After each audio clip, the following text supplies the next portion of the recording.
Slip सबसे बड़े call writers के जोन से आ चुका है और अब हम आप देखिए 763 का इंडेक्स 22,680 पे। निफ्टी बैंक भी अब आपकी स्क्रीन पे लिखे आइएगा 48,850 से अब 48,625 यानी करीब 250 पॉइंट रिट्रेस हो चुका है। अब ये रिट्रेसमेंट और पॉसिबल है और अप्रोच करें। हाँ बिल्कुल। देखिए वीरू, बहुत लोग ये सवाल पूछते हैं कि कौन से गैप अप चेस करने चाहिए, कौन से गैप अप आपको अवॉइड करने चाहिए। आप उन गैप अप्स को चेस करिए जिनमें या तो मैक्रो न्यूज़ हो या फिर ट्रेंड रिवर्सल हो।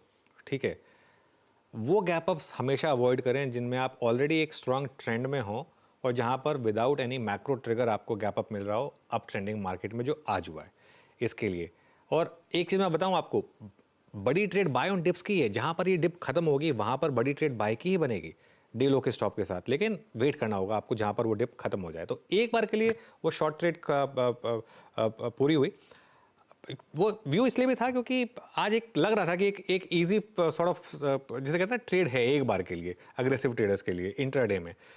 लेकिन फोकस करें इंडिविजुअल स्टॉक्स पर। निफ्टी में जहां पर भी ये बॉटम बनेगा दोबारा एक लॉन्ग ट्रेड बनेगी, उसको भी हम कैप्चर करने की कोशिश करेंगे। तो व्यू वही है कि buy on dips, gap up को चेज मत करिए, स्पेशली अगर आप इतने बड़े कॉल राइटर जोन के आसपास खोल रहे हैं। वहां एक बार तो रिजेक्शन जरूर आएगा, वो एक बार का रिजेक्शन आ गया, दूसरी बार अगर गए वहां पर तो वो निकल जाएगा फिर उसके बाद।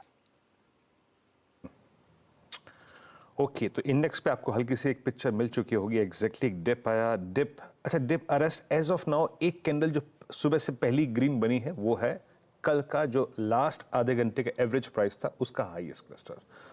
ओके, स्क्रीन पर क्या है जो आज स्ट्रेंथ दिखा रहा है अनुज? निफ्टी का एग्जैक्टली इनवर्स बिहेवियर है आज निफ्टी आईटी में, क्योंकि निफ्टी आईटी अनुज मेरे ख्याल से आज ये अपना 100 डे एक्सपोनेंशियल एवरेज स्ट्राइक करता हुआ बहुत नजदीक खड़े हैं हम अर्निंग सीजन के। बिल्कुल इनवर्स रिलेशन रहा है इसका पिछले 10 दिन में अगर आप निफ्टी से देखें तो। ये क्या पॉइंट है? देखिए वीरू, आज सुबह एक ब्रोकरेज रिपोर्ट भी आई थी, आई थिंक उसका भी थोड़ा इम्पैक्ट है इन्फोसिस पर। लेकिन एक व्यू ये भी बन रहा था कि अब जो है आईटी में कुछ हद का बॉटम बना है। यहाँ पर जिस तरीके के पैटर्न्स रहे हैं, काफ़ी ओवरसोल्ड था आईटी, लेकिन 3-4 दिन का जो पैटर्न है वो ये बता रहा है कि अनलेस ये कंपनियां कंप्लीट शॉकर डिलीवर कर दें, बड़ा शॉकर, डाउन साइड नहीं है यहाँ पर। डाउन साइड प्रोटेक्टेड है, रिस्ट्रिक्टेड है यहाँ पर, और रिस्क रिवॉर्ड आपके फेवर में है मेरे ख्याल से। लार्ज कैप आईटी में और मिड कैप आईटी में तो बहुत ज़बरदस्त फेवर में है, क्योंकि मिड कैप आईटी भी काफ़ी करेक्ट हो चुकी है। उन कंपनियों पर फोकस करें जिन्होंने पिछले क्वार्टर अच्छे नंबर्स दिए थे और अच्छी गाइडेंस दी थी। मेरे ख्याल से वो स्टॉक्स सबसे ज़्यादा चलेंगे। ओके, और आईटी वाकई चलता हुआ। और याद रखिएगा आईटी ने, निफ्टी आईटी ने, स्क्रीन पर रखिएगा प्लीज एक बार, 4 अप्रैल को एक मेरे ख्याल से 22 मार्च के बाद पहली बार एक अटेम्प्ट लिया था 100 डे क्रॉस करने का, सक्सीड नहीं हो पाया था। बट मैं इस स्टोरी को और इस डिस्कशन को इस वक्त इसलिए इनिशिएट कर रहा हूँ क्योंकि एग्जैक्टली आपकी स्क्रीन पे जो प्राइस है 35435, ये इसका 100 डे एक्सपोनेंशियल मूविंग एवरेज है। ड्रॉ कर देंगे अगर चार्ट पे तो शायद मेरे ख्याल से दर्शकों को ज़्यादा आसानी होगी। But TCS as of now सबसे स्ट्रॉन्ग थ्रस्ट जनरेट करता हुआ। मानस, आपकी रीडिंग अब तक की क्या कह रही है आईटी पर और इस पुल बैक पर? तो देखिए आईटी की जहां तक बात है, स्पेशली इन्फी ने आज ऐसा लग रहा है कि एक शॉर्ट टर्म बॉटम बनाया है। स्टॉक ने 10 डे मूविंग एवरेज को रीगेन किया है। तो मेरा समझना है जो आउट पर अंडर परफॉर्मेंस देखने को मिल रहा था इन्फी में, 1720 से लगातार लोअर टॉप लोअर बॉटम बन रहे थे। आई थिंक अब वो कहीं ना कहीं थमा है एक मीनिंगफुल बाउंस बैक में। जो गैप था अभी कुछ दिनों पहले, 10-12 दिन पहले 1545 के आसपास, उसको स्टॉक फिल करने की कोशिश करेगा आज। तो अगर ट्रेड लेना होगा आईटी में तो आई थिंक इन्फी एक बहुत ही बढ़िया पिक हो सकता है। करंट लेवल्स पे खरीदारी करिए, 1490 का स्टॉप लॉस लगाइए और 1545 के टारगेट सेट करिए। ओके, चलिए ये इस समय एक व्यू आपका आईटी स्टॉक्स पर। निफ्टी को देख के लग रहा है एक बार के लिए शायद वो डिप खत्म हुई हो, क्योंकि निफ्टी आईटी ने चलना शुरू किया है, वहाँ से एक थोड़ी सी हेल्प मिली। एक बार रिलायंस का भी चार्ट देख लेते हैं, क्या रिलायंस कुछ हेल्प करने की कोशिश कर रहा है। वोल्टास में कल बड़े मूव्स थे कल, लेकिन टुवर्ड्स मतलब हायर लेवल से थोड़ा करेक्ट हुआ था स्टॉक, अब थोड़े से मोमेंटम आ रहे हैं। कॉनकॉर हमारे बिग स्टॉक्स में था आज, कॉनकॉर में अच्छे मूव्स हैं। अच्छा, वो गोदरेज प्रॉपर्टीज़ के बाद अब ओवरऑल रियल्टी ने भी चलना शुरू किया। ओवरऑल रियल्टी का एक बार ज़रा चार्ट लेकर आइए स्क्रीन पर। ये देखिए ओवरऑल रियल्टी इस समय एक अच्छे मूव्स दे रहा है। शिवांगी, आपने गोदरेज प्रॉपर्टीज़ पिक किया था, ओवरऑल पर कोई व्यू आपका?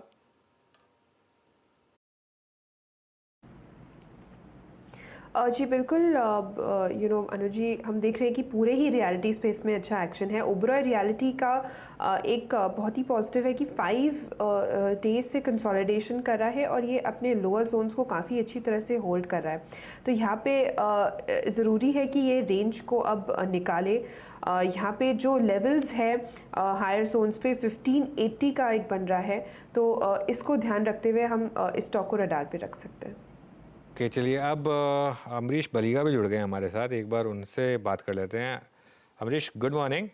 Good IT morning Aatish. IT में अच्छे मूव्स आ रहे हैं इस समय, आपका क्या व्यू होगा अर्निंग सीजन से पहले? आईटी में मुझे लग रहा है कि मोरलेस बॉटम आउट हो रहा है अभी, क्योंकि we have seen under performance last करीब 18 मंथ से अंडर परफॉर्मेंस देख रहे हैं। और मुझे लगता है कि जो अर्निंग्स है, I think from Q2 Q1 नहीं पर Q2 FY25 से I think we should clearly see uptick. और if that's happening then I think clearly this is the bottom। तो मुझे लगता है कि यहाँ पे लेना चाहिए। I think over the next possibly 1 or 2 quarters आस्ते आस्ते लेना चाहिए for long term, because I think IT, if you're talking of the next 3 years, यहाँ से काफी ऊपर का लेवल दे सकते हैं। In fact stock like Infosys, I will not be surprised यदि over the next 12 to 15 months हम लोग करीब 1950 के ऊपर का भाव देखें। जी हाँ, अब तक के सेशन की सबसे बड़ी उपलब्धि है आईटी और निफ्टी आईटी अब डे हाई पर, इट्स 478। लास्ट टाइम मैंने जो जिक्र किया था वहाँ से भी करीब 25-30 पॉइंट का फ्रैक्शन ले चुका है। और कहाँ कहाँ पर स्ट्रॉन्ग पुल बैक है। आईटी में ही रहूँगा मैं, आई थिंक स्कैनिंग आईटी की ही करूँगा। Look at HCL technologies.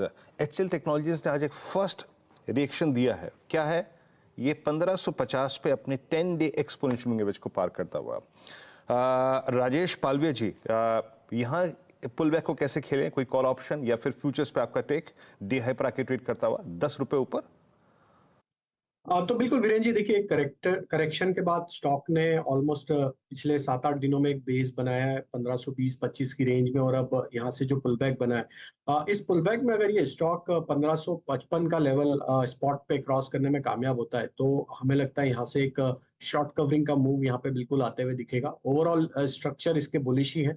एक करेक्शन में यहाँ पे एक अपॉर्चुनिटी रिस्क टू रिवॉर्ड के हिसाब से भी हमें लगता है कि एक अच्छे अप्रोप्रिएट प्राइस पे यहाँ पे अवेलेबल है स्टॉक। 1530 के स्टॉप लॉस से बाय किया जा सकता है फ्यूचर्स में, और अपसाइड में हमें लगता है यहाँ पे जो टारगेट अनफोल्ड होते हुए दिख सकते हैं वो 1585 से लेकर 1590 की तरफ ये स्टॉक बढ़ते हुए दिख सकते हैं। ओके, 1585 1590 डे हाई पर, अब 153 हो गया बात करते करते। स्ट्रॉन्ग मूव यहाँ पे। अनुज, इस अगर आज के प्राइस मूव को देखें, जब हम 100 EMA को पार कर रहे हैं, आज आईटी पे बात भी हुई थी, जब हम इस सीरीज में आ रहे थे अप्रैल में, तो इसमें कोई दो राय नहीं है कि कुछ स्टॉक स्पेसिफिक इंसिडेंट्स हुए थे मिड कैप आईटी में, फॉर इंस्टेंस कोफोर्ज वाला, बट बड़ी शॉर्ट कैरी करके आया था लार्ज कैप आईटी। तो क्या है ये पुल बैक, और क्योंकि अर्निंग सीजन का श्री गणेश भी लार्ज कैप आईटी करता है, ज्यादा strong pull back large cap IT में होगा? क्या धारणा है? देखिए, आज लार्ज कैप आईटी में आज एक व्यू, एक जो पॉजिटिविटी है उसका एक कारण, सुबह एक ब्रोकरेज रिपोर्ट आई थी, वो भी था। बोफा ने यहाँ पर इन्फोसिस को अपग्रेड किया है और 1785 का प्राइस टारगेट दिया है, 24% रिटर्न पोटेंशियल, और यहाँ पर काफ़ी एक अंडर परफॉर्मेंस रही, 40% की करीब अंडर परफॉर्मेंस रही है 2022 से, उसके शायद रिवर्सल के साइन है इसकी वजह से। लेकिन इसमें एक चीज़ आप समझ लीजिए बीरू, मैं अभी भी ये बोल रहा हूँ कि लार्ज कैप आईटी में एक बार नंबर्स आ जाएं, कमेंट्री सुन लें आप मैनेजमेंट की, उसके बाद व्यू लीजिए। भले ही महंगा मिल जाए लेकिन एक क्लैरिटी आ जाएगी, उस क्लैरिटी के साथ काम करेंगे तो बेटर रहेगा। अभी के लिए मार्केट कुछ प्रीएम्प्ट करने की कोशिश कर रहा है, यहाँ पर इन्फोसिस में बड़ी गिरावट आ चुकी थी उसके बाद, लेकिन हाँ, अगर लार्ज कैप में 2-3 अगर अच्छे नंबर आ गए तो उनमें चलने का गुंजाइश ज़्यादा है, क्योंकि ये स्टॉक काफ़ी अंडर परफॉर्म कर रहे हैं। मिड कैप में तो खैर हमेशा से जिसे कहते हैं ना, कुछ चलेंगे कुछ गिरेंगे, वो इंडिविजुअल स्टॉक्स का एक अपना अलग व्यू रहता है, लेकिन लार्ज कैप में स्पेस ज़्यादा है। अगर नंबर्स अच्छे आ गए, किसी के भी अगर कमेंट्री अच्छी आ गई तो बहुत ज़्यादा चलने की गुंजाइश है। ओके, तो ये था एक लार्ज कैप आईटी पेशेंस, लेकिन याद रखिए जो अनुज ने बात कही यहाँ पे कि ज़्यादा क्लियरिटी ऑफ थॉट्स तब होगी जब एक बार अर्निंग्स आ जाएंगी, ₹1-2 महंगा बट क्लियर थॉट्स के साथ। मीनवाइल राजेश पालवे जी ने जो ट्रेड दिया और एचसीएल टेक्नोलॉजीज क्या स्विंग दिया इसने। टेक महिंद्रा, राजेश जी आइए, राजेश सतपुते जी, ये आपका बहुत अच्छी तरीके से रीड किया हुआ स्टॉक है, इस पर आपकी अप्रोच क्या होगी? कोई फ्यूचर्स या फिर ऑप्शन ट्रेड? वीरेंद्र जी देखिए, फ्यूचर में अगर बात करें तो मुझे लगता है कि टेक महिंद्रा का आज का स्विंग का टारगेट होगा 1300 का, 1300 1310। और अगर मैं सही हूं, ये 1350 तक जाएगा पोजिशनली। यहाँ पे एक अच्छा बेस बन रहा है 1250 1260 में। तो अगर आपको स्विंग ट्रेड प्ले करना है तो आपका एक स्टॉप लॉस रखे 1260 का और इस मूव को प्ले करे। अगर आपको ऑप्शंस में काम करना है तो वीरेंद्र जी मुझे लगता है 1260 यानी एटीएम कॉल ऑप्शन करीबन 43 के आसपास है, इसे बाय करें। आपका स्टॉप लॉस होगा करीबन 37 का और जो स्विंग का टारगेट है वो रहेगा 56 का। ओके, टेक महिंद्रा पर आपका ये सेंस है। और टेक महिंद्रा के बाद जरा मैं एक बार लेके आऊँगा नौकरी को, इन्फोएज को लेके आइएगा। मेरी जो अभी ऑप्शंस की समरी है उसमें ये अपीयर हुआ है। और एक सेकेंड स्क्रीन पर रखेंगे पर नौकरी के चार्ट को। ये मानस का बहुत अच्छे से रीड किया स्टॉक है। मानस ने मेरे ख्याल से कल कॉल भी दी थी। मानस में सही हो ना, कल कॉल थी आपकी इस पे 6309 पे डी हाई पे ट्रेड कर रहा है। अभी व्यू क्या है? बिल्कुल सही कह रहे हैं आप। कल मैंने रिकमेंडेशन दिया था तो 6250 6250 के टारगेट मेंशन किए थे। करीब 200 रुपए का मूव आपको वहां पर देखने को मिला है। लेकिन अभी भी अगर हम चार्ट्स की बात करें तो चार्ट्स तो अभी भी काफी स्ट्रांग लगते हैं। आई थिंक अगर आपने उस ट्रेड को कैरी किया हुआ है तो आप कैरी कर सकते हैं, लेकिन अब आपको स्टॉप लॉस बहुत पास में लगाना है। 6230 के नीचे, 6230 के नीचे स्टॉप लॉस लगा के रखिए। जो नया टारगेट होगा वो 6425 तक का हो सकता है। चलिए एक काम करें, आपको चार का चौका का सीक्वेंस बताते हैं। मीनवाइल वो डिप खत्म हुई मार्केट की और अब वापस निफ्टी चलना शुरू हुआ। तो वो देखिए, डिप जो भी थी वो इंट्राडे में होती है, उसके बाद मार्केट का लार्जर ट्रेंड और larger texture buy on dips का वो प्ले आउट होता हुआ। लेकिन आज mid cap IT, Persistent, Birla soft, Mphasis, Oracle, Coforge, इन सब में अच्छे moves even large cap IT में। आज का sector of the morning clearly IT है। चलिए सीक्वेंस बताते हैं आपको फिर चार का चौका का। और सबसे पहले सस्ता ऑप्शन ट्रेड हम लेंगे शिवांगी से, उसके बाद राजेश पालविया जी से एफएनओ सुपरस्टार, चार्ट का चमत्कार अमित सेठ लेंगे। आज थोड़ा गाभा सर के साथ थोड़ा सा इशू आ रहा है।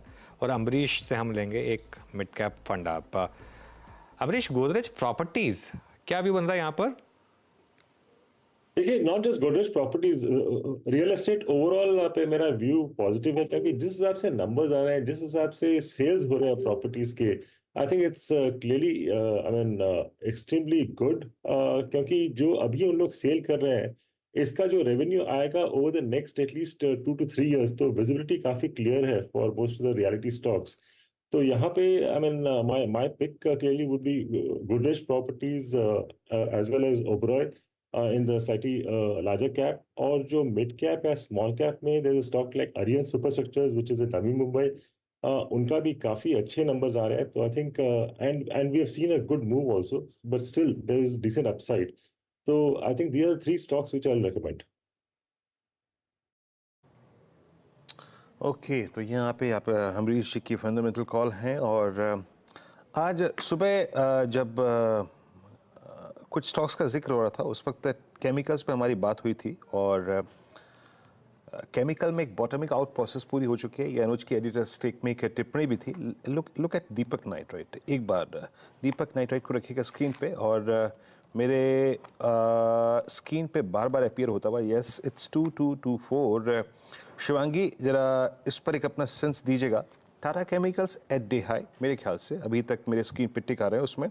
और ये आज थर्ड कंसेक्यूटिव सेशन है जब अपने सारे क्लस्टर ऑफ मूविंग एवरेज के ऊपर ट्रेड करता हुआ। आप इन दोनों में से क्या चूज करना पसंद करेंगे?